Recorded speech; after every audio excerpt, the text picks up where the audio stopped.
Ceux qui font Monaco sont au micro. Je suis Geneviève Berthy et bienvenue dans le podcast de Monaco Info.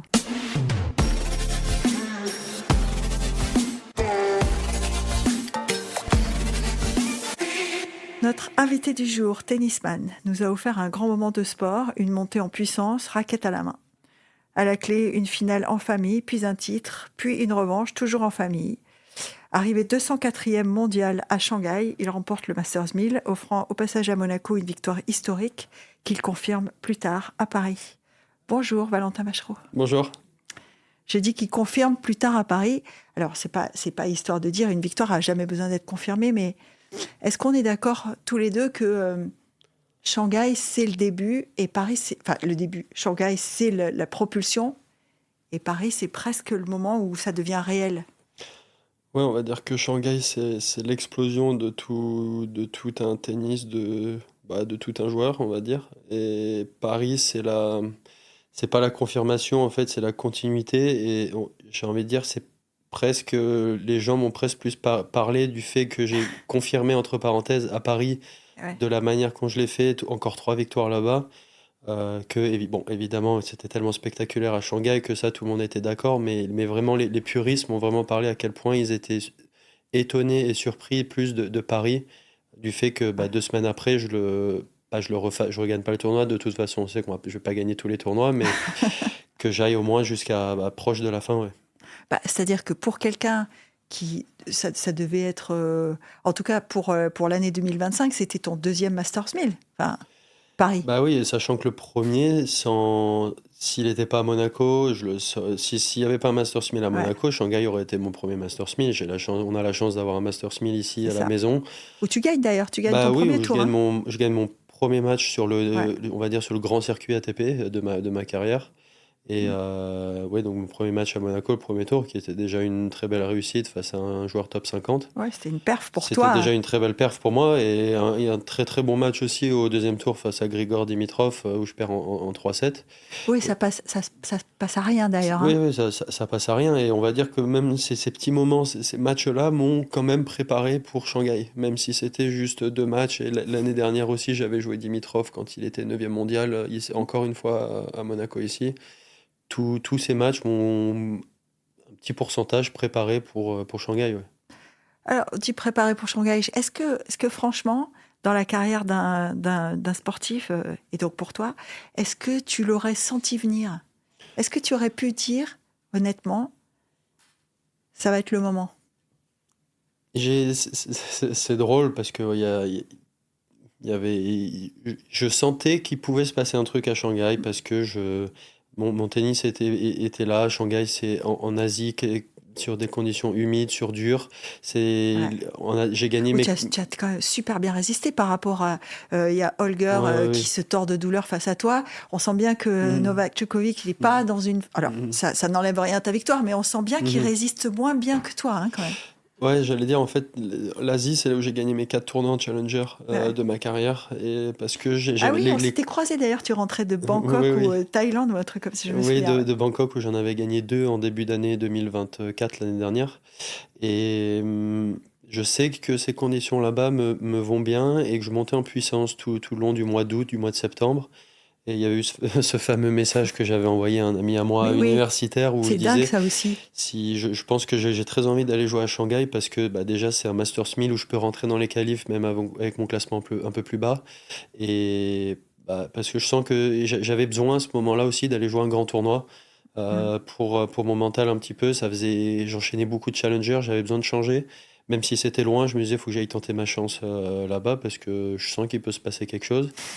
Et après, sur place, j'ai vite senti, on va dire, après, une fois que j'ai passé les qualifs et le premier tour du tableau final, on va dire, le moment où j'ai battu Bublik, Ouais. qui est 15e mondial au deuxième tour, j'ai vraiment Il senti, s'en souvient, Bublik. lui, ouais, Il s'en souvient, lui.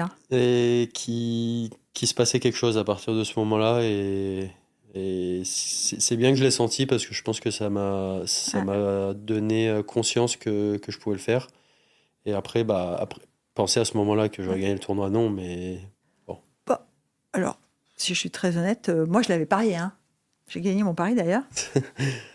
Mais Est-ce que quand tu dis je l'ai senti, est-ce que tu le verbalises? Tu le dis à ton entraîneur? Tu le dis à ta fiancée? Est-ce que tu le verbalises? Tu dis je peux gagner? Parce que Non, mentalement, c'est important de le jeter dans l'univers. non, je peux pas dire je vais gagner le tournoi parce qu'en fait, quand je bats Bublik, je sais que si je bats, en fait, c'est plus, il s'est passé tout un fait de choses Ouais. où je sentais au fond de moi qu'il se passait quelque chose parce Et il y que avait un peu d'alignement de planètes. il Hein. y a quand même eu quelques alignements de planètes.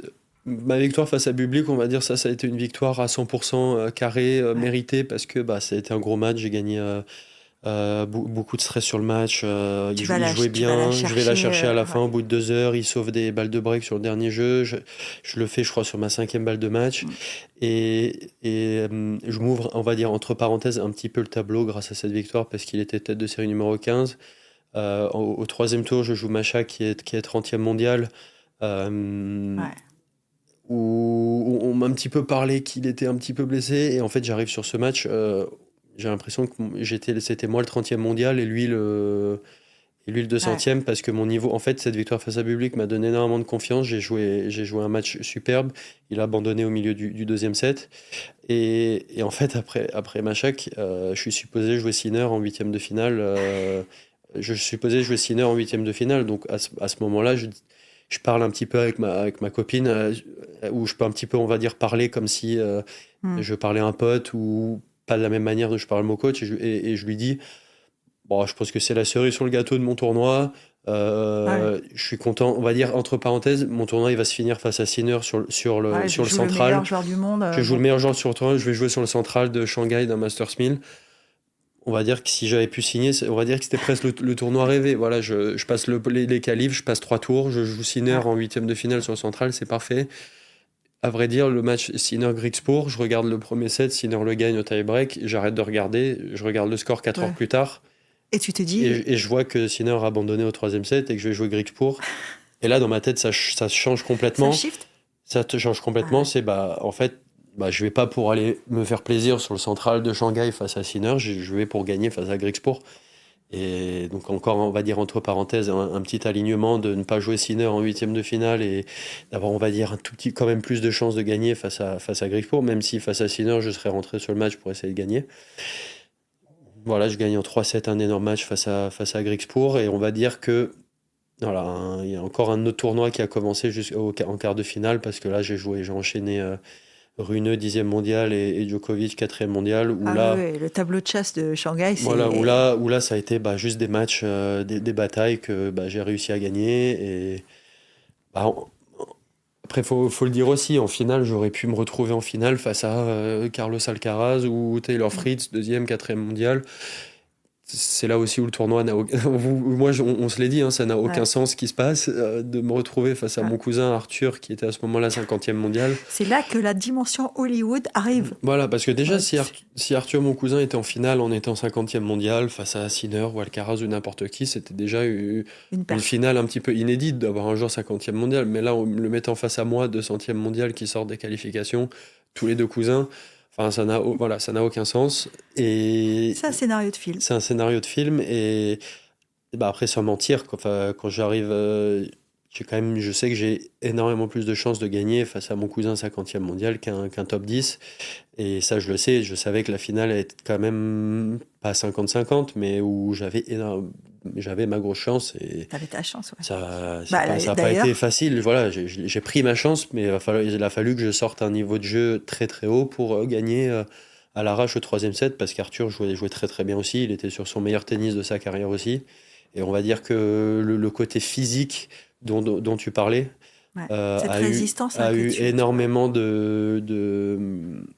bah, d'effets sur tout le tournoi, entre bah, Macha qui était sur une fin de saison qui avait des douleurs, Rune qui était perdu de crampes à partir de 3-2 au 3e set, Djokovic pareil avec un peu des douleurs quand tu arrives sur les fins de tournoi, et on va dire Arthur qui est un petit peu craqué physiquement au 3e set, Mm. alors que moi, au bout de 9e match, je dis pas que je fais presque mon meilleur set du tournoi, le dernier set au moment le plus important, Si, mais si. presque, parce que j'ai joué un niveau de jeu monstrueux. C'est ça. C'est que... Alors, tu parlais tout à l'heure des puristes, enfin, en tout cas, des professionnels du tennis, quand ils te regardent au troisième set, Alors moi, j'entends des commentaires, et puis il y en a certains que j'ai regardé, lu, etc. Tout le monde dit, 9e match, parce que c'est ton 9e match en Mhm. finale, hein, 9 matchs de suite, ça n'arrive pratiquement jamais. C'est-à-dire que, voilà, 9e match, tu as joué des cadors, donc physiquement, c'était des matchs, tu l'as dit, hein, Mhm. notamment contre Public, il faut aller le chercher, donc c'est physique, quoi. Et tu sembles, c'est ça la perf, quoi. Tu sembles pratiquement pas émoussé, quoi. Non, non, c'est ça, et ça, j'en suis tellement, tellement fier, presque plus de mon niveau de jeu tennis, et physiquement, à quel point j'ai tenu, Ouais. pas aussi facilement, mais à vrai dire, que ça soit face à Bublik au deuxième tour, Ouais. ou face à Arthur en finale, je me sentais de la même manière physiquement, voire même mieux en finale, parce que bah, j'avais déjà tous ces matchs dans les pattes, j'étais dans un rythme tellement haut Ah que ouais, c'était une c'est, dynamique, en fait. c'était une Mm. dynamique qui était tellement haute avec l'adrénaline, mais par contre, ce qui est, voilà, ça on peut l'avoir pendant un set ou deux, c'est de l'avoir gardé bah, tout le long de la finale, et même d'être monté en puissance physiquement tout le long de la finale. Après, il y a une petite chose qui quand même aidait quand même, il y avait... Sur le trois quarts de mes matchs, il y avait un jour off. Ouais. Je jouais tous les 2 jours à part la demi, la finale où on les a enchaînés. Tu Qui t'es reposé, quoi. ça Enfin, a aidé, ça a aidé surtout, on va dire, qui aide énormément d'avoir 2 nuits, on va dire, Mm. entre un match et l'autre, parce que la première, quand tu joues après un match, que j'ai joué énormément de mes matchs le soir, Ouais, ouais. tu dors mal avec l'adrénaline, tout ça, quand tu rentres, même tu t'endors, tu t'endors pas à 22h30, 23h Ouais. comme tout le temps. Tous les sportifs le disent d'ailleurs, hein. Les après-matchs, c'est le plus compliqué pour la récup parce que Je tu dors finissais pas. mes matchs à 20h, 21h, 22h, même Mm. face à Grigsport, j'ai fini à 1h30 du mat, Ouais. ou de dormir à 4h30, tu peux pas dormir jusqu'à Non, 14h puis il y a non les plus. soins, il y a Oui, voilà, il y a il y a, tous les soins, il y a tout ça. Et donc d'avoir ensuite une vraie nuit où tu t'endors vraiment à 22h, 22h30, et tu dors pendant 10 heures jusqu'à 8h, 9h du mat parce que tu joues plus tard dans la journée, ça c'est la meilleure des... c'est du bénéf, ouais. C'est du bénéf et c'est la meilleure des Mm. récup. Ouais.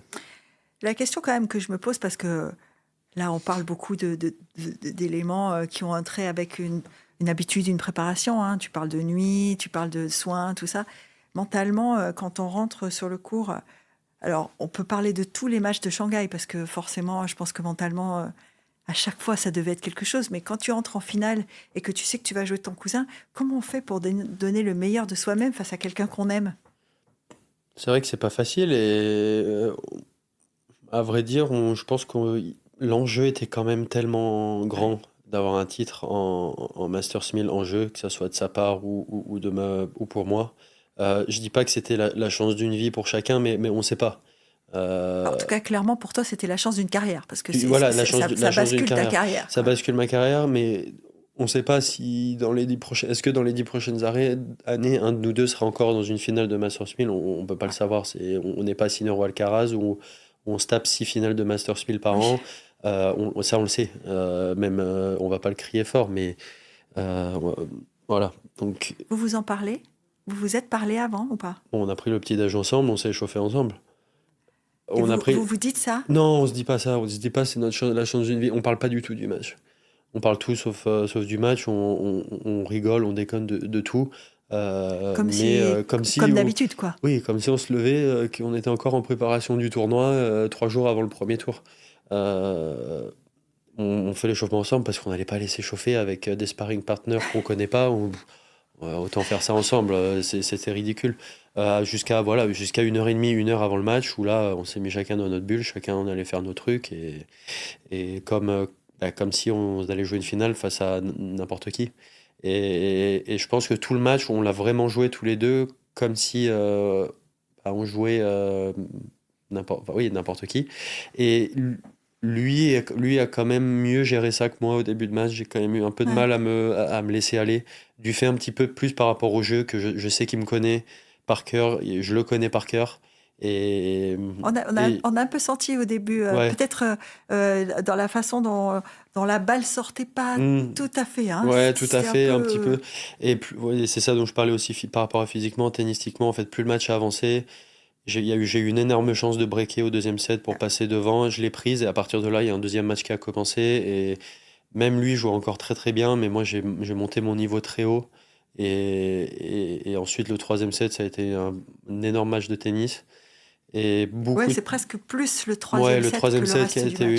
Ouais, un énorme ouais, match de tennis, et beaucoup de personnes m'ont dit merci pour un truc, c'est qu'on ait vraiment joué ce match comme si c'était un autre joueur en face, que pas notre cousin, parce qu'on est ouais. tous les deux allés chercher le public, on s'est encouragés, évidemment tout dans un respect extrême, mais, mais ouais, ça a été super fun à regarder pour beaucoup de monde, Ah et bah oui, ouais, oui, ça je te ouais, confirme. Enfin, on était nombreux, ouais. tout le monde débriefait presque en direct, hein, parce que on était beaucoup à se parler, en tout cas.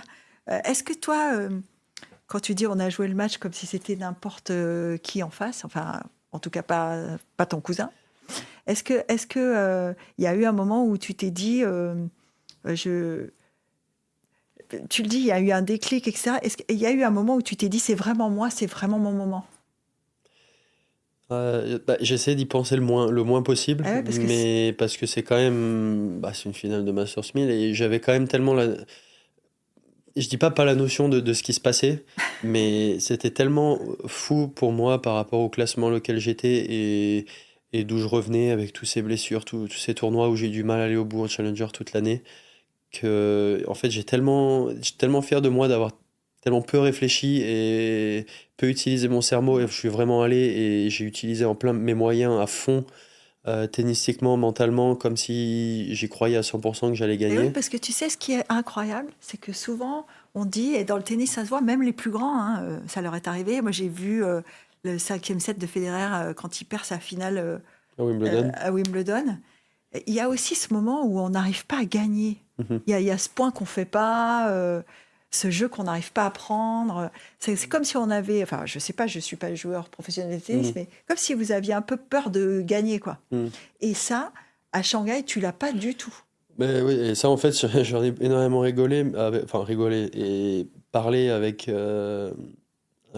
pas mal de personnes. J'ai énormément de fois, j'ai servi pour le match à 5-4 au troisième set face à Bublik, face à Griekspoor, même au deuxième tour des qualifs, j'ai servi à 5-4 au troisième set pour me qualifier pour le tableau final.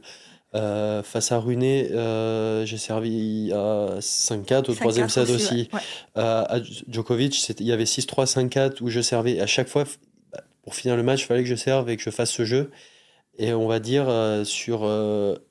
face à Bublik, Runeux et Djokovic, ça a été des jeux chauds Que t'as et pris. que j'ai pris à chaque fois. Et donc en fait, j'arrivais en finale. Il y a eu tellement de moments chauds pendant ce tournoi où j'arrivais en finale, et c'était peut-être presque le moment où j'ai eu le moins de stress. C'était au moment de finir en finale. Le troisième set en finale, c'est le moment où j'étais le plus sûr de moi que j'allais gagner le match, on va dire. Ouais, C'est drôle quand même que tu me dises, c'était le moment où j'étais sûre de moi que j'allais gagner le match. ouais. Parce que si on regarde tous les matchs que tu as joués dans ta carrière, en Master 1000 ou pas, est-ce que, est-ce que tu avais déjà vécu cette sensation-là? Bon, à part quand tu domines ton Mm. adversaire, là, je te parle pas des matchs où tu as mis 1 au Oui, premier non. et tu es à 5-2. Mm. Voilà. Est-ce que ça t'est souvent arrivé d'avoir cette certitude? Non, jamais, parce que j'ai tellement ressenti une adrénaline tellement haute, et un laisser-aller en fait du corps Ouais. où je réfléchis même pas à ce qui se passe. Je vois la balle, je tape la balle. Est-ce que Euh, tu vois les yeux de Benjamin, ton entraîneur, hein, pour ceux qui ne savent pas, qui est sur le bord? Moi, il y a eu un plan à un moment donné où la réalisation est sur lui, et je vois dans ses yeux qu'il se dit, c'est pas possible. Tu vois? ouais, ouais. Non, mais je sais qu'évidemment, c'est extrêmement plus dur de regarder un match de tennis, Ouais. encore plus quand tu connais tes proches de la personne, que de le jouer. C'est beaucoup plus facile de jouer un match de tennis. Moi, j'ai beaucoup Ah plus ouais. de stress à regarder un match de tennis. J'ai eu énormément plus de stress de regarder la fin de la demi-finale d'Arthur quand il allait battre Ouais. Medvedev pour me jouer en finale. Ça aussi, c'était un plan Oui, incroyable. La voilà, c'était un. réalisation, Oui, oui. quand ils viennent sur toi, Oui, oui. je me souviens, j'ai regardé sur Eurosport, je crois, et le commentateur dit, probablement, ça n'arrive jamais. Ouais, ouais. Que c'est pas que tu le regardes, c'est que tu l'encourages. Ouais, ouais. C'est ça Non, le c'est ça. truc. Ouais, ouais. Il Non, non, dit, c'est incroyable, ouais, ouais, c'est un. le finaliste encourage le Ouais, type ouais, qui non, va mais c'est jouer ça. demain, Ouais, quoi. ouais. Mais ouais, j'ai tellement ressenti ce niveau, dû aussi d'être devant un central de 15 000 personnes, Ouais. ouais, un niveau, Ça aussi, c'était hein. maintenant ou jamais. Tu as vu tout le long du tournoi, euh, tu fais pas stade plein, et puis Ouais, tout ouais. d'un coup, il y a plus une place, quoi. Ouais, ouais, non, c'est ça, ouais. Mais c'est vraiment un. Je suis content d'avoir senti cette chose-là, on va dire, ce laisser-aller dont je parle, et pour essayer de le garder sur certains matchs qui va être tellement important l'année Ouais. prochaine. Donc, je suis content d'avoir touché, on va dire, ces sensations, ces émotions. Ouais. Tu penses que... Alors ça, c'est important ce que tu dis, parce que est-ce que tu penses que ça se reproduit, ça? C'est-à-dire que... Est-ce que tu penses que c'est un truc que tu peux contrôler, se laisser aller?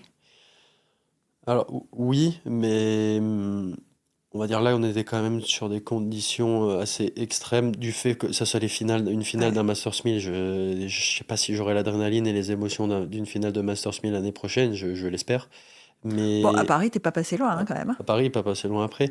Mais enfin, en tout cas, je ferai tout pour retourner sur une finale de Masters 1000. Mais on va dire le fait que ça soit sur un énorme central, que au fin fond de ma tête, je le sais que le monde entier du tennis regarde ce match, Ah ouais. que je joue le tennis dont on va dire, je joue un match dont j'ai toujours rêvé jouer, une finale d'un grand tournoi, que ça aurait pu me prendre et dans le mauvais sens, que totalement me Ouais. tétaniser, mais en fait, ça a fait totalement l'opposé où, à part sur un petit peu ce premier set où il y a eu quand même un grand, ou un long moment où j'ai un petit peu trop regardé ce qui se passait.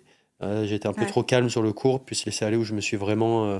J'ai commencé à lâcher mes coups, à mettre des points gagnants sur une balle de break, faire des passings sur d'autres balles de break au début du troisième pour passer devant. Il y en a un Je servais. notamment qui Oui, est... oui, oui. Il y en a un qui est dingue. Oui, oui, C'est... bah, sur le premier jeu, je crois, du troisième set Ouais. pour breaker, j'ai servi en moyenne à 220 km/h tous mes services au troisième set. Je crois que j'ai fait une faute directe. Enfin, l'ATP maintenant note les joueurs sur chacun de leurs coups Ouais. et font des moyennes à la fin de chaque match. Et je crois que mon troisième set était à 9,9 sur 10. Oui, Enfin oui. voilà, c'est ça que je le dis. Oui, Mon oui. troisième set était le meilleur du tournoi, alors que c'était le troisième set de la finale au bout de mon neuvième match. Et bon. Je vais pas m'en plaindre, loin de là, mais je pense que c'est tout un état, si j'y étais d'un coup comme ça pour la première fois, que je pourrais retrouver à un autre moment, ça c'est Ouais. sûr. C'est mentalement, tu peux le refaire. Je pense, après c'est mentalement, c'est tout un travail qui a été fait avec ma coach mentale depuis 3 4 ans, puis même ma coach mentale et Benjamin qui est avec moi tous les Mhm. jours. Ils m'ont répété plein de fois où bah, on disait, de toute façon, l'objectif numéro un, presque pour tous les bons joueurs de tennis qui sont aux alentours de la 200e, 300e place mondiale que j'ai été depuis 2 3 ans maintenant, bah, c'est de rentrer dans le top 100. Ouais.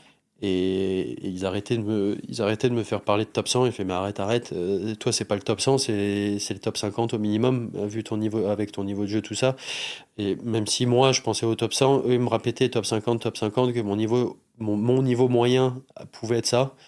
Et du fait, à partir du moment où on va dire où j'ai battu Bublik au deuxième tour, où je suis rentré, on va dire, dans la grande cour, que j'ai battu un top 15 et que Ouais. j'allais rejoindre un top 30, tout ça, en fait, c'était tellement, on me l'a tellement dit que, en fait, bah, à partir du moment où je l'ai fait, j'ai dit, bon, bah, c'est normal et je vais le refaire tout le C'est ça. tournoi. Je vais le refaire tout le tournoi. Alors, je savais qu'évidemment, le tennis, c'est pas que du. Oui, il y a le mental, tout ça. Tu peux arriver un jour et avoir des sensations horribles au tennis, tennistiquement, pas réussir à Ouais. jouer et perdre. Mais je savais que sur un tournoi comme ça, un énorme tournoi, que ça allait pas arriver sur un tournoi comme ça, d'avoir des mauvaises sensations ou quoi. C'est que si je perdais, c'était vraiment parce que l'adversaire en face avait été. C'est les meilleurs au monde, il avait été monstrueux. Et bah, on va dire que ouais, le côté mental de tout ça, tout ce qu'on m'a répété, m'a énormément aidé tout le tournoi. Ouais. Quand ta coach mentale ou Benjamin te disent, toi, c'est pas le top 100, c'est le top 50 minimum, euh, tu me dis, j'ai quand même, il faut quand même que je me le prouve sur le terrain. Est-ce que c'est ça qui manquait pour que tu... Parce que bon, tu fais des perfs toute l'année, hein. Tu as parlé du premier tour de Ouais, Monte-Carlo, mais j'en ai battu trois en Coupe des. Davis, tu fais une grosse perf aussi, Ouais, hein. ouais. Je crois que c'est face au Face à Portugal. Nuno Borges, ouais, qui Ouais, était 30e. c'est une grosse perf quand Mhm. même. Donc tu sens bien que c'est pas si loin. Ouais, j'avais battu aussi Jaume Mounard à Aix, qui Ouais, est 40e. Donc j'avais 3 victoires face au top 50 et j'étais classé 200e, alors que l'année dernière, j'étais 110e et j'avais battu un mec top 100 qui était 95e. C'est ça un petit peu Le tennis, la c'est chose terrible, hein, bizarre. ouais. La chose bizarre qui se passait cette année, c'est que je sentais que je jouais très bien, que j'avais des très bonnes victoires, mais les résultats ne le reflétaient pas, à part quelques victoires, on va dire.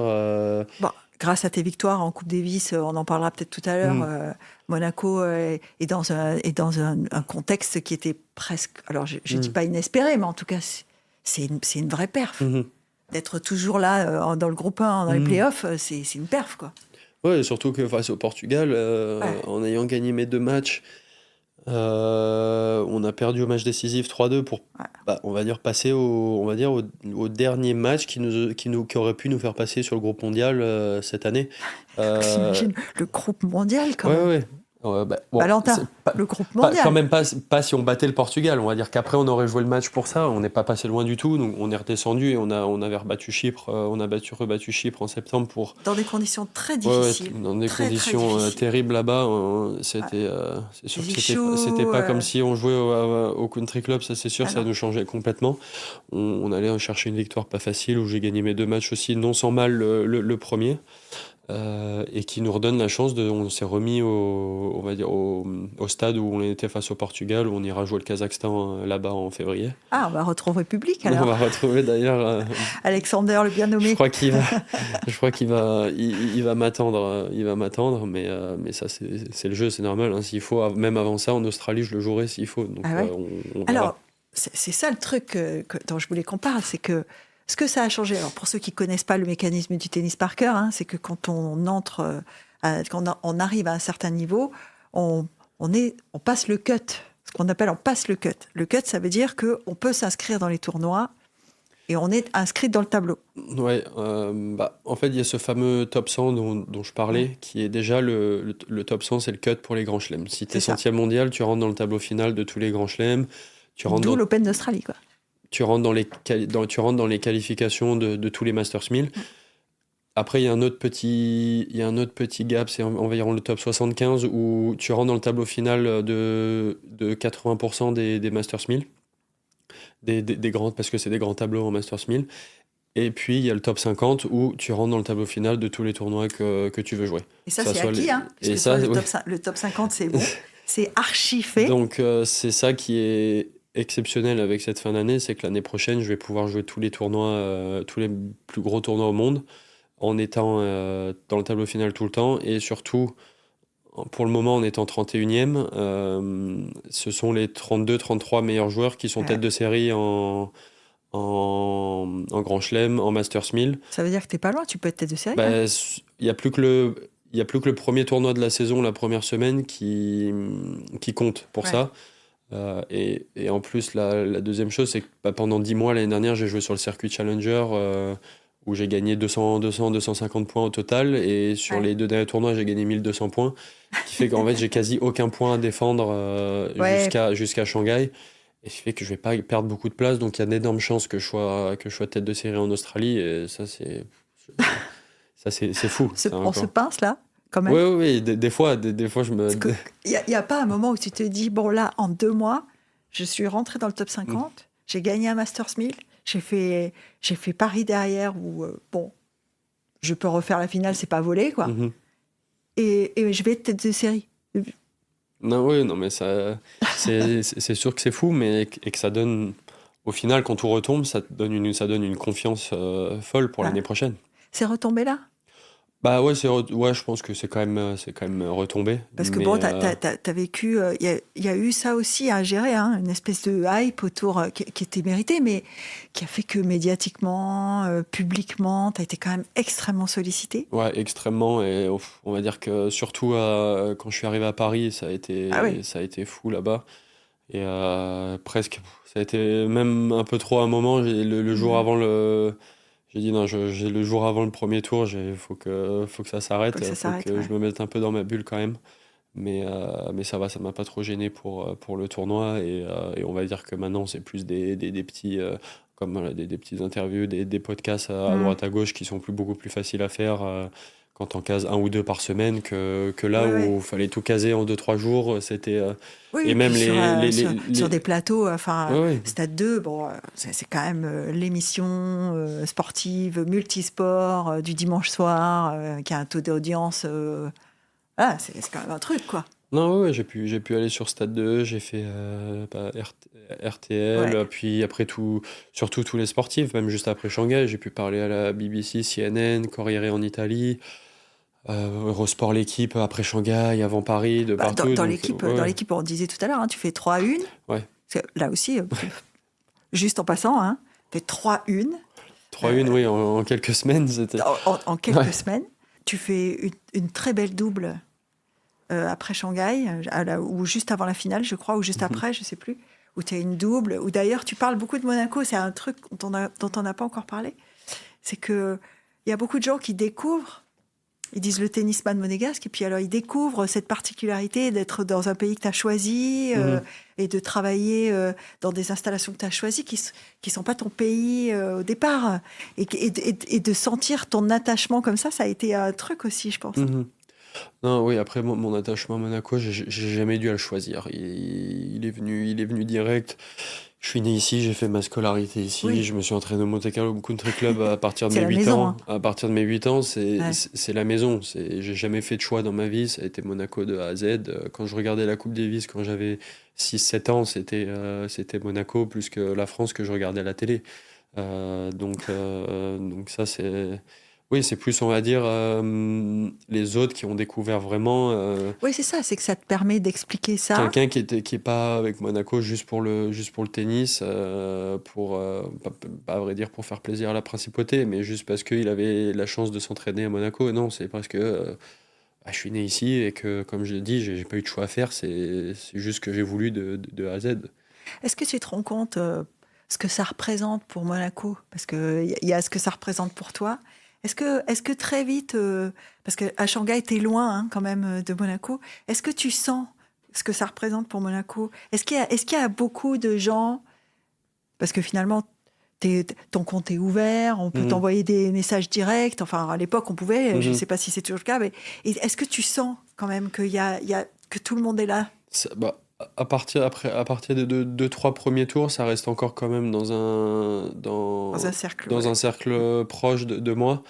Mais à vrai dire, une fois quand je commence à passer les quarts de huitième de finale, quart de finale, surtout quand je passe le quart de finale face à Runeux, c'est le match qui me fait rentrer dans le top 100 Ouais. en live au classement. Tu le mets sur la caméra d'ailleurs. Ouais, ouais, je le mets sur la caméra d'ailleurs. C'était drôle ça. C'est le match où franchement, où il y a eu le plus d'émotions après le match, face à Runeux, parce que ça me fait rentrer, comme je disais, cette fameuse barre de top 100. C'est la seule fois où j'ai vu Benjamin pleurer. Mais, Benjamin qui doit se dire à ce moment-là, je lui avais bien dit quand même. ouais, ouais. Et, et voilà, je commence à partir des quarts de finale de recevoir beaucoup de vidéos Ouais. de mes potes qui regardent ce match ensemble au country club au bar où il y a de plus en plus de monde pour regarder le match. Même la demi-finale et la finale, ils ont même pas pu faire ça au bar parce que Il y c'est avait trop trop de petit. monde. Ouais. C'est trop petit, ils ont dû faire ça dans la grande salle télévision. C'est là que je commence à. Puis quand la finale a été retransmise à la place d'Armes sur le grand écran Oui, dans la halle. ça Dans aussi la halle, c'est c'était, incroyable oui, quoi. c'était incroyable, Enfin, c'est incroyable. Non, mais c'est mérité, mais c'est. ouais, mais c'est quand même de sentir vraiment qu'il y a le pays derrière, c'est sûr que ça faisait chaud au cœur. Ouais, parce que enfin, je sais pas si toi depuis Shanghai tu t'en es rendu compte, mais ici il y a vraiment eu. D'ailleurs, c'est pour ça que le titre de l'équipe est sympa quand il dit la hype Vachereau, parce que il y a vraiment eu un élan. Hein. Les gens, ils attendent que tu rentres en Mhm. fait. Et Non, mais c'est ça, ouais. ils se disent quand est-ce qu'il va être là, quoi. Ça rend les choses presque Ouais, concrètes, tu vois. ouais, bah après le lendemain soir, à vrai dire, j'étais Ouais, parce que tu rentré et rentres vite, hein. je rentre Ouais. direct et on a eu cette superbe cérémonie surprise au Country Club le mardi soir. Avec, bon, je pense qu'il manquait personne de mes proches, de tous les membres que je connais depuis 20 ans au Country Club, tous Les les petits, médias, les bah, petits. toute la fédération, tous les jeunes de la fédération. les coachs, mes coéquipiers de Coupe Davis. Bon, c'est pas mes coéquipiers, c'est mes potes. Mais oui, non, ça c'était génial. Eh, C'était un moment C'est super, ouais. c'est vrai que cette équipe de Coupe Davis, ça semble être. C'est vraiment il y a vraiment un truc entre vous. Est-ce que c'est parce que, contrairement à d'autres équipes, peut-être vous jouez ensemble ces tours de Coupe Davis, vraiment, depuis presque 3 ans, hein, 5 ans même, parce que on va dire que Romain, lui, joue depuis quand même beaucoup plus longtemps, depuis Ouais, 2013-2014, si je me trompe ouais. pas. Donc on va dire que c'est le joueur le plus expérimenté du groupe. Hugo a commencé à jouer en 2019 et moi je suis arrivé en 2021. Donc depuis 2021, tous les trois on est C'est là. ça. Malheureusement, on a perdu Lucas Lucas, ouais. Catarina sur une blessure parce que sinon on était tous les quatre depuis 2021. Et notre équipe, en fait, c'est ça, il y a personne d'autre. Donc c'est pour ça qu'on est très proches et qu'on en parle énormément et que c'est des moments qu'on attend. C'est vrai, parce que la Coupe Davis, c'est quand même, même avec le changement de format, ça peut arriver, on l'a vu là avec Sinner qui va pas jouer la finale, ça peut arriver dans une année de circuit à des moments qui sont compliqués aussi, hein. C'est- est-ce que toi, à un moment donné, tu t'es dit, il faut que je choisisse ou jamais? Non, jamais. Non, jamais. On va dire que Sinner peut se le permettre de choisir parce que il, f- il va tellement au bout de chaque tournoi. Il Ouais, l'a gagné 2 fois déjà les 2 dernières années. Il savait très bien ouais. que même sans lui, il pouvait la gagner. Ce qu'ils ont Euh, fait d'ailleurs. Ce qu'ils ont fait d'ailleurs. Et nous, à vrai dire, on n'y pense même pas à ne pas y aller. Et on va dire que c'est plus un petit checkpoint dans la saison d'une semaine. Ça fait presque du bien d'ailleurs de Ouais, d'une retrouver les semaine potes. qui fait du bien, où tu retrouves les potes, on retrouve tous Guillaume, notre capitaine, même si ça arrive souvent qu'il voyage avec nous sur les tournois. En fait, on se retrouve juste tous ensemble. Évidemment, on préfère quand c'est à domicile à Monaco, c'est beaucoup plus simple. Mais même si c'est à l'extérieur, on passe des super moments tous ensemble et on en garde ouais, des super, Des des super super souvenirs. moments, souvenirs. C'est super. Tu disais, nous, on n'a pas le choix parce qu'on n'est pas beaucoup. C'est facile quand on s'entraîne dans un périmètre où il n'y a pas beaucoup de gens pour avoir une émulation. Où est-ce qu'on trouve la vraie motivation? Parce que une saison de tennis, un circuit annuel, bon là, tu vas le faire sur des Master 1000. Mais tu disais, hein, parfois sur les Challengers, c'est dur. Mentalement, il faut trouver les ressources, hein. Oui, c'est pour ça des fois que la Coupe Davis c'était sympa parce qu'on joue toujours que ce soit ici à domicile, on va jouer Mm. devant tous nos proches du monde et même si c'est à l'extérieur, il y aura toujours du monde. Et que des fois je peux enchaîner 2, 3 semaines en Challenger. Si tu vas pas en demi-finale ou en finale, tu joues devant 50 personnes. Et ok, peut-être si tu vas en finale dans un Challenger, un gros Challenger, un Challenger sympa, il y aura 1000, 2000 personnes, le stade sera plein. Mais avant, on va dire que ces semaines de Coupe Davis, c'était un petit peu les semaines que j'attendais. Je me préparais pour. Il y avait énormément de plaisir et à jouer les matchs. Maintenant, c'est vrai que à partir de l'année prochaine, on va dire que tous mes matchs seront pas dans des grands stades. Je vais jouer sur des petits cours aussi, mais quoi qu'il arrive, ce sera sur des grands tournois. Donc, Ça fait une différence quand il y a du public et quand il n'y en a pas pour un joueur? oui, c'est ce qu'on veut. On veut jouer devant du public, on veut jouer devant du monde. C'est là où on se sent vraiment comme un joueur de tennis, à vrai dire. Ah ouais, ouais. Parce que on parlait juste avant de commencer, on parlait des États-Unis, hein, du championnat Mhm. enfin du circuit universitaire. Je ne sais pas si c'est un championnat ou un circuit. Et ce que tu me disais, c'est que là-bas, on joue très vite devant beaucoup de monde. Bah oui, parce que on va dire que entre parenthèses, tous les étudiants lambda, Ouais. ils suivent tous les sports. Alors évidemment qu'il y a des sports phares, le football américain, le basket, où il y a des milliers de personnes qui vont regarder ces sports. Mais notre université est tellement grande que quand on joue à domicile, bah, on arrivait vite, même sur les petits jours, à avoir 400, 500 personnes qui nous regardaient. Et sur les grands matchs, on a eu 1500 personnes qui nous regardaient. Et pareil à l'extérieur. Ah, Donc, ça commence à faire, hein. ouais, ça commence à faire et ça fait des bonnes ambiances, surtout des ambiances très chaudes parce que c'est des publics jeunes. Ouais, ouais. On peut connaître aussi, quand on joue à domicile, beaucoup des personnes qui viennent nous regarder sont nos amis. Donc c'était super sympa et à vrai dire, ça prépare un petit peu au circuit à certains moments. Ouais. C'était un passage, tu l'as dit, hein, je crois que tu l'as dit dans ton interview à l'équipe. Tu dis, pour moi, ça a été déterminant de jouer là-bas. Ça a été déterminant aussi de passer ces années qui m'ont construit. C'est, Je, c'est- ouais, je me suis vraiment construit, on va dire, sur la deuxième partie de mes 5 ans comme un joueur professionnel. On va dire que j'étais encore jeune au début, un petit peu, on va dire, les yeux ouverts de regarder ce nouveau circuit universitaire aux États-Unis, nouvelle vie, tout ça. Et on va dire que ces 2 premières années et demie m'ont préparé pour la deuxième partie, où vraiment, là, je me suis mis à m'entraîner, à vivre comme un joueur de tennis professionnel et à me préparer pour le circuit que je savais que j'allais commencer juste après. Et je pense que c'est une chose que j'ai très bien faite. Et de toute façon, comme j'avais dit, mon choix de partir aux États-Unis, je l'ai jamais regretté un jour, une fois que j'étais là-bas. Et vrai? non, Jamais? jamais, j'ai jamais regretté ça. J'ai senti que c'était le mieux pour moi, pour mon tennis et pour ma vie. Donc, Comment tu vis là-bas? Tu vis en français ou tu vis en anglais? C'est-à-dire, autour de toi, ah bah il y a des non, francophones ou il y a que bah, des anglophones? j'ai rejoint Arthur, qui était là-bas, Ouais. mon cousin, pendant mes 2 premières années. Donc j'avais un petit peu d'aide niveau francophone, tout ça, mais même Ouais. lui pour un petit peu me driver dans tout ce qui se passait là-bas, ça faisait déjà 3 ans qu'il y était. Et non, mais sinon, c'était le seul qui parlait français, donc bah, ça m'a appris aussi une nouvelle langue, une nouvelle vie, Hmm. Tu parlais anglais en arrivant là-bas ou pas un beaucoup? petit peu, mais vraiment rien. Non, à vrai dire, par rapport à maintenant, non, je parlais pas anglais. Parce que d'ailleurs, ça se voit hein, quand tu donnes tes interviews après match à Shanghai, t'es bilingue. Oui, oui, oui, bah après, bon, 5 ans aux États-Unis, c'est sûr Ouais. qu'on va dire encore heureux que je ressors bilingue, mais c'est aussi une chose qui est bonne, on va dire, pour la culture et pour ma vie. Ça m'a aussi permis de sortir bilingue anglais et aussi au niveau scolaire d'avoir fait quelque Eh chose. ouais. Parce que Mhm. c'est un système, alors on en parle beaucoup hein, depuis quand on est en Europe, on parle beaucoup du système universitaire américain. C'est quand même un système qui a fait ses preuves. Et est-ce que tu viens de le dire, est-ce que pour toi c'est une vraie richesse? Si tu avais un conseil à donner à un jeune, tu lui dirais de faire ça?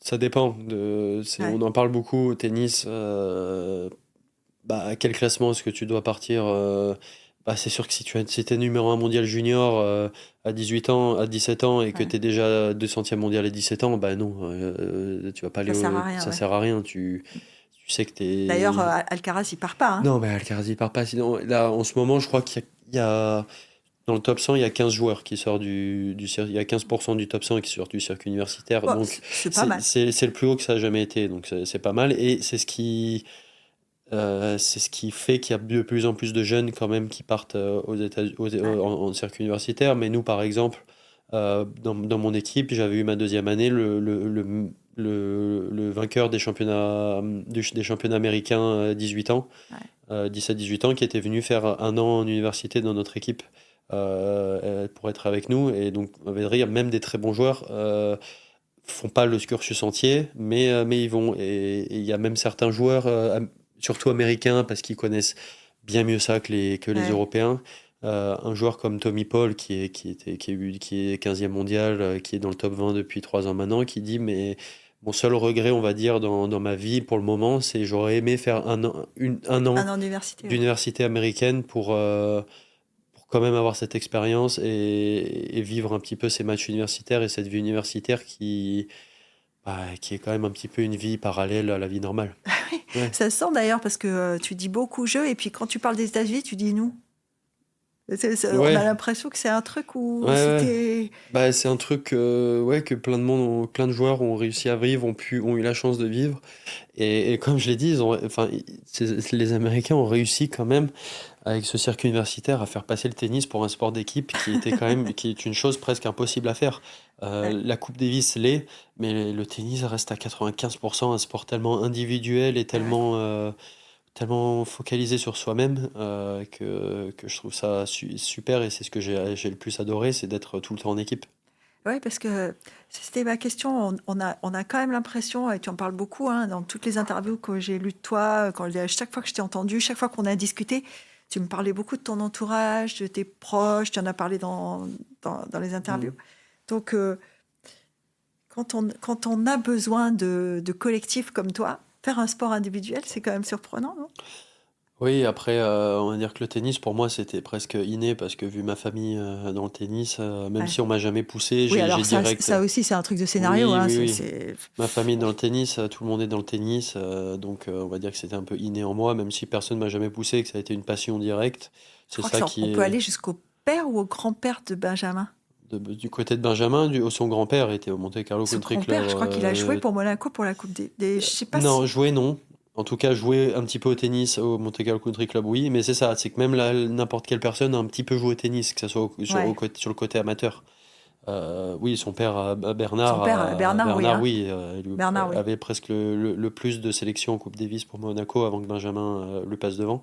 Euh, mais Il a remis le couvert d'ailleurs cette année, hein, parce ouais, qu'il a, il avait dit il a fait un ou deux simples hein, en Coupe Davis. l'année À dernière. l'année dernière, Ouais. oui. Même cette année face au Portugal, c'est Il vrai, me c'est vrai. semble, Oui, hein. oui, Il me oui, semble c'est que vrai. ça, j'ai un souvenir. On l'appelle le pompier de service.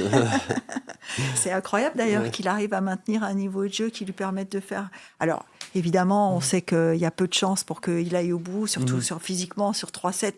Oui, Quand oui. tu joues à un 50e mondial, c'est quand même compliqué, hein, mais Oui, il est loin d'être ridicule.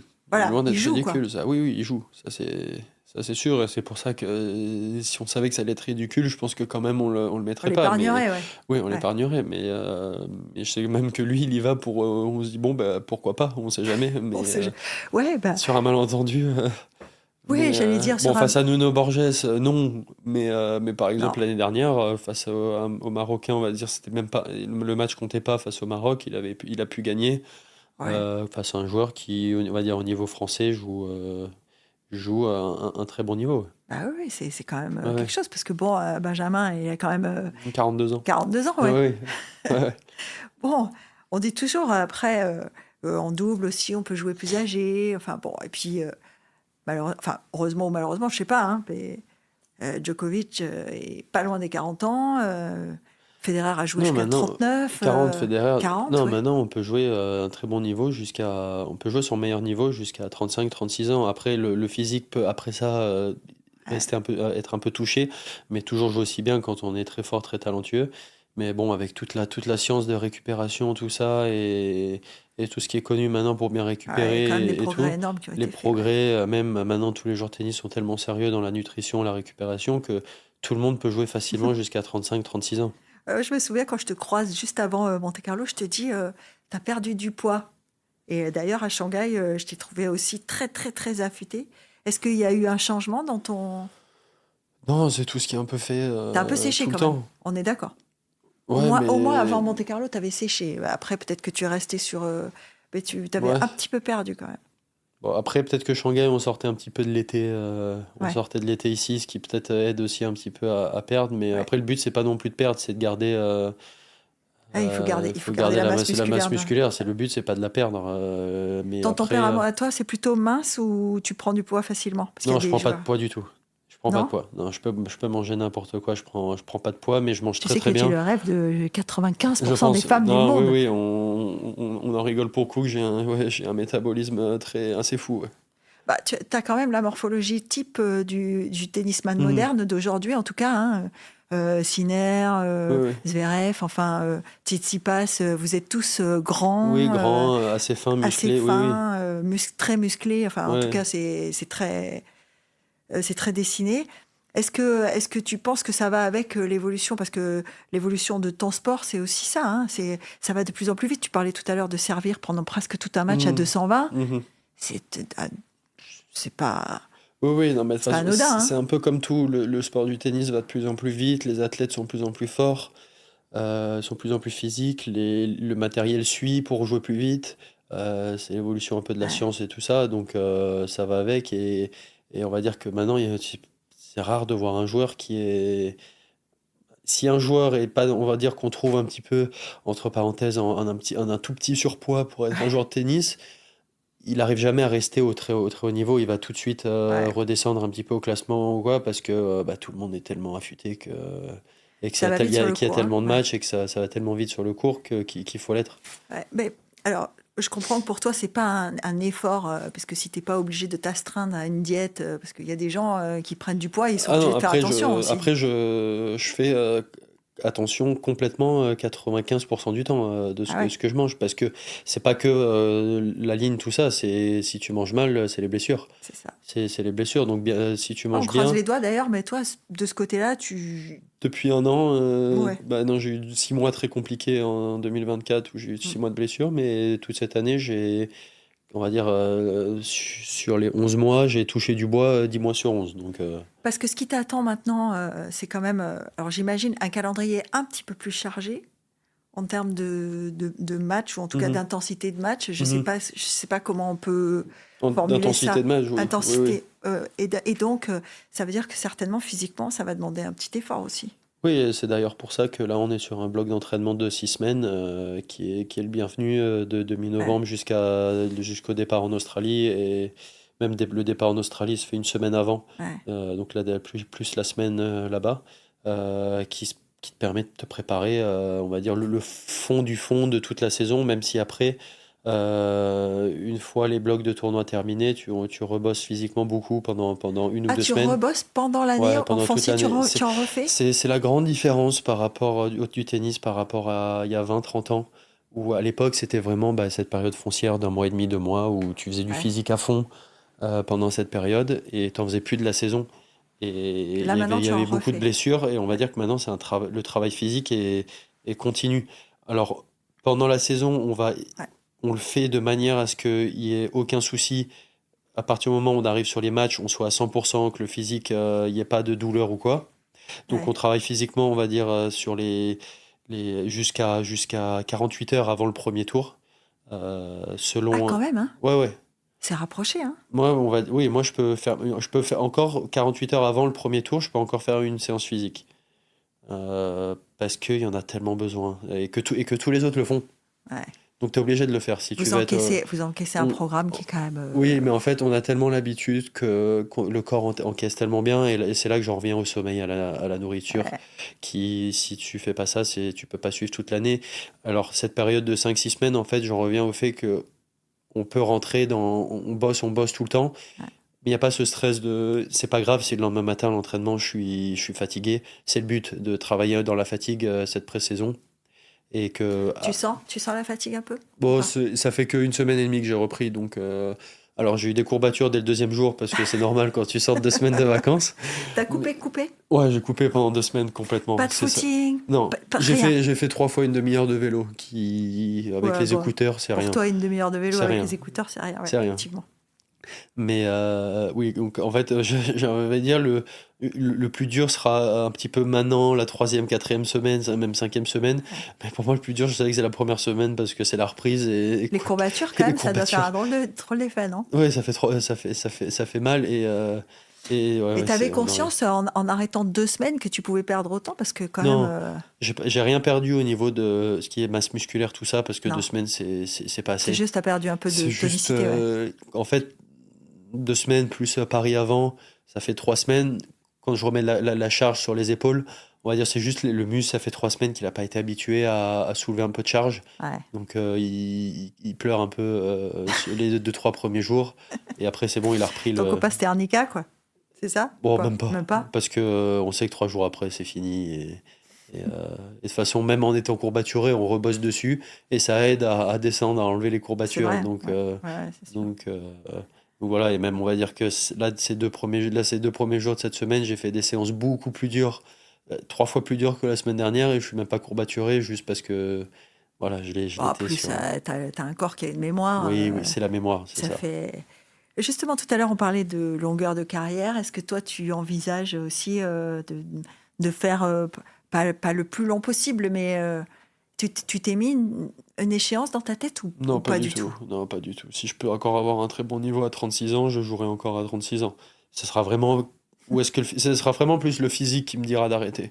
Parce que c'est ce que tu disais, le tennis, c'est vraiment ta passion. Ouais, c'est ça. C'est pas une coïncidence, quoi. Non, c'est pas une coïncidence, c'est ma passion, et c'est ce qui m'aide aussi à progresser. C'est que c'est pas, je me sens pas que je vais au boulot tous les jours. Alors oui, il y a des jours plus durs où en rigolant, je dis, bon allez, c'est parti, je vais au boulot, je me lève à 8 heures, à 7 heures du mat, je pars à 8 heures, je vais au boulot, j'en rigole, mais au fin fond, quand j'arrive sur le terrain, je suis pas au boulot, je suis en train de faire ma passion. C'est magique, non, ça, quand Oui, même? ça arrive, hein, comme je le dis, il y a des jours, hein, où c'est un peu plus Ouais. dur que d'autres. Mais c'est sûr que je sais que c'est quelque chose de privilégié que j'ai. Tu parlais du tennis qui est un sport hyper individuel, c'est aussi très exigeant mentalement. Le fait, il faut vraiment l'aimer parce qu'il n'y a pas des moments où tu te dis, C'est un peu il y a plein de joueurs il y a ouais. des joueurs qui sont, on va le On dire, sent bien qu'il y a des joueurs ils vont le dire vraiment même, j'aime le tennis à 5 sur 10. Je le fais ouais. parce que bah, je suis fort et que je gagne beaucoup d'argent pas entre parenthèses, oui, je gagne beaucoup d'argent. Il y en a, ils Parce l'ont que dit, quand même, ils ont pas peur c'est de un le sport dire. où on gagne sa vie, hein. On gagne si on est dans les 100 meilleurs mondiaux, voilà. Ouais. On gagne sa vie. En Et dehors, c'est un peu la bataille, hein, quand même. voilà, maintenant de nos jours, ça a amélioré jusqu'à la 150e, 200e place. C'est mieux, c'est bien mieux. Mais en dehors des qualifs si t'es pas dans les qualifications de Grand Chelem, c'est dans les 230. C'est la jungle, comme on appelle ça. Ouais. Mais oui, il y en a qui aiment pas ça et c'est beaucoup plus dur tous les jours. On va dire que c'est plus facile de progresser si c'est ta passion. C'est tout simple. Tu disais, c'est la jungle. Il y a eu des affaires de paris sur les matchs. Mais est-ce que ça rajoute pas un peu de pression aussi, ce besoin d'avoir des ressources financières? Parce que ça doit pas être simple pour les sponsors, ça doit pas être simple pour les voyages, ça doit pas être.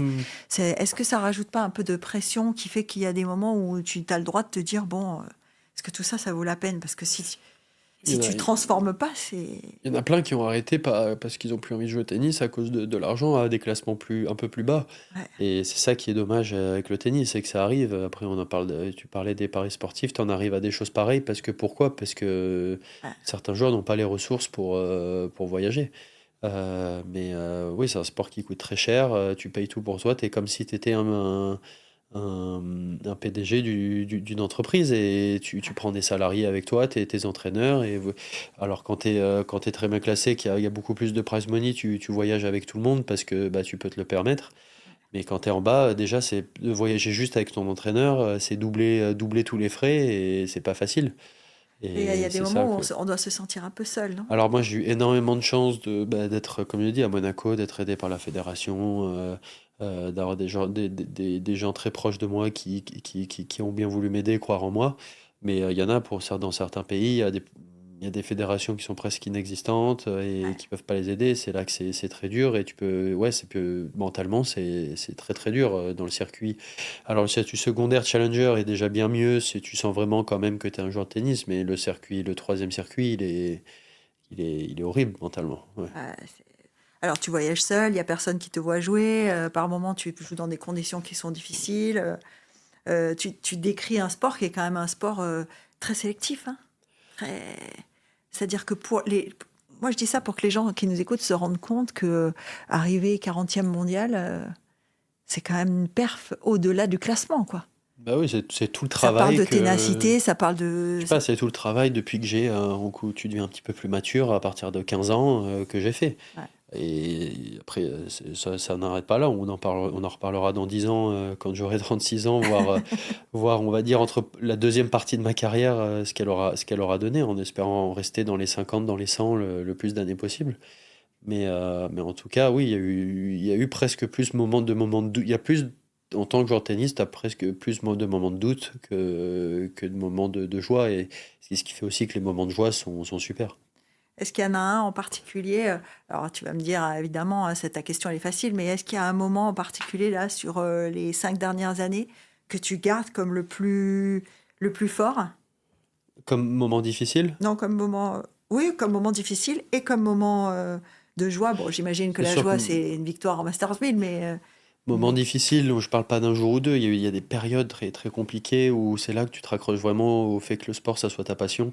ouais, Tout ça. Et comme je disais aussi, il y a certains moments compliqués où moi j'ai pu me rattacher aussi un peu à cette Coupe Davis qui étaient des moments super, même peut-être si c'était un peu dur, qui me donnaient des bouffées un petit peu d'air frais. Et après des super moments, bah oui, il y a eu des super moments, mais mes premiers titres, même en troisième circuit, mes premiers titres en Challenger. moi, je me souviens quand je te rencontre et que tu rentres de Bangkok, tu es content quand même, hein. Ouais, C'est, par c'est, contre, quand c'est- je rentre de Bangkok, c'est quand même 2 titres sur le circuit Challenger, c'est quand même le circuit secondaire. C'est des titres qui me font rentrer on va dire, environ vers la 170e place. ouais. Là, je parle quand même pas du circuit, du troisième circuit. Là, c'est Ouais. quand même le circuit Challenger, c'est les tournois qui sont juste en dessous Des plus grands, des ouais. plus grands tournois ATP. Donc là, c'était déjà, c'est sûr que mais en deux tournois, j'étais passé de 290e à 170e, Ouais. qui est un énorme jump. On prend des places comme ça. Ouais, Pour ceux qui ne savent pas et qui te regardent à Shanghai, tu finis, t'es 40, je crois. ouais, je finis Shanghai, je suis 40e, en T'es ayant 40e. commencé 204e. Ouais. Voilà, ça semble surréaliste, quoi. C'est-à-dire qu'une victoire, enfin une perf en tennis, ça peut tout changer. Quand tu n'as pas de points à défendre, hein, évidemment. Hein. Mais Oui, bon, oui, évidemment, mais bon, cette perte de Shanghai, évidemment, qu'elle est, on va dire, spectaculaire, qu'elle va pas elle va pas se reproduire dans les prochaines années, je pense. Moi, je l'espère pour un joueur de centième, qu'elle arrive pour lui. Mais en tout cas, oui, on va dire que ce tournoi change ma carrière. c'est ça. Ouais. Il change ta carrière. Est-ce que toi, honnêtement, est-ce que tu penses que ça change ton statut aussi? Bah évidemment, maintenant, les joueurs, bah, c'est tout simple, les joueurs me regardent pour le classement qu'il y a Ouais. à côté de mon nom. Même si moi, dans ma tête, quand j'étais 200e, je savais très bien que mon niveau de jeu n'était pas 200e, qu'il était au moins dans le top 100. Parce que l'année dernière, déjà avant ma blessure, j'étais déjà 110e, ça les joueurs le savaient, moi je le savais. Maintenant, les joueurs regardent mon classement et il y a marqué 30, 31. Donc, et j'espère que ça va même compter, comme continuer à monter et changer de dizaine. Et ça, après, C'est le top 20, ton objectif? il n'y a pas d'objectif de classement parce que, comme je dis, j'ai peu de points à défendre et les Ouais. objectifs, comme je disais, on en a parlé, voilà, je peux les dire, hein, j'aimerais bien regagner un tournoi très vite, que Mm. ce soit un ATP 250 ou un ATP 500, n'importe Ouais, parce lequel. que gagner un titre, C'est juste gagner un titre, d'aller au bout des bonnes semaines, voilà. Pas m'arrêter au milieu de la semaine, au deuxième tour, huitième de finale, d'essayer d'aller vraiment au bout des tournois dans les derniers carrés Ouais. pour prendre le maximum de points et monter. Et on fera les comptes à la fin de l'année. Ouais. Et sur l'Open d'Australie, alors? Parce que l'Australie, c'est du dur.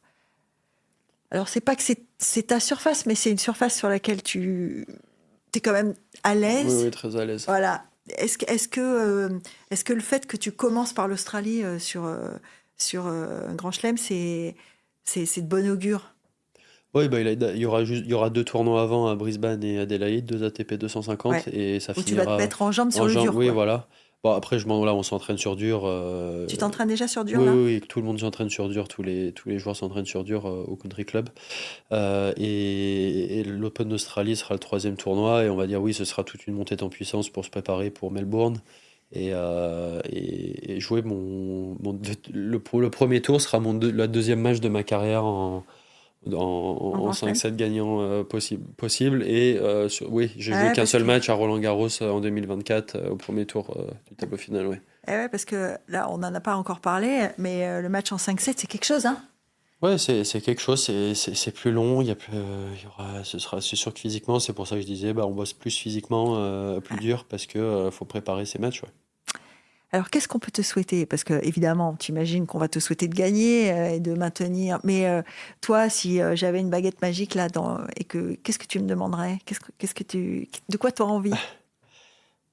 J'aurais, j'aurais envie de très bien jouer ici à Monte-Carlo, d'aller loin dans le tournoi, de faire au moins une deuxième semaine en Grand Chelem, d'aller huitième de finale, quart de finale en Grand Chelem. De passer ce fameux dimanche? Ouais, se passer ce fameux deuxième dimanche et gagner un titre, au minimum. Eh ben, écoute, alors on va croiser les doigts. Et puis, on espère te retrouver gagnant. Merci, en tout cas, d'avoir trouvé un petit moment pour être avec nous avant de partir en Australie. Aucun souci. À Merci bientôt. beaucoup. À bientôt.